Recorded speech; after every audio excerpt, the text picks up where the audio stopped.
In a blind test, most riders can't feel the difference between mechanical and electronic shifting on flat roads.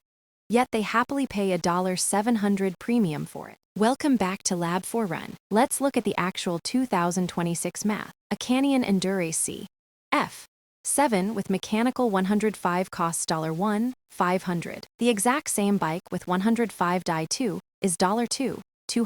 Is that $700 premium really worth it? On perfectly flat roads, well-tuned mechanical shifting feels completely identical to Di2. Electronic shifting only truly earns its keep when you are mashing pedals on steep climbs or shifting with freezing, numb fingers. But here is the hidden cost buyers always miss: crash replacement. If you lay down a mechanical SRAM bike in a crit, a rear derailleur is $50.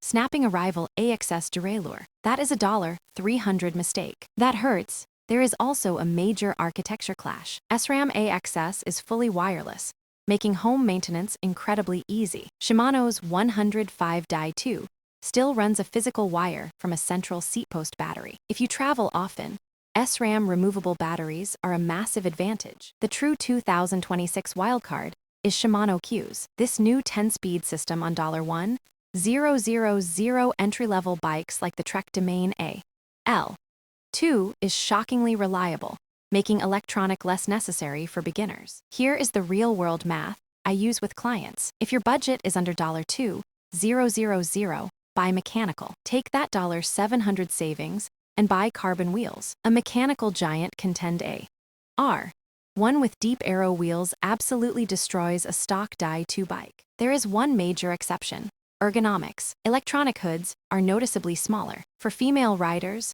or anyone with smaller hands looking at a live Langma, this secure grip is a genuine safety upgrade. Here is your definitive 2026 verdict. Under $2,000, get mechanical between $2,000 and $2,500. Buy mechanical and upgrade your wheels, spending over $2,500 on something like a Tarmac SL8 comp. Get electronic. The maintenance-free perfection is finally worth it. Spend your budget on actual speed, not just motors.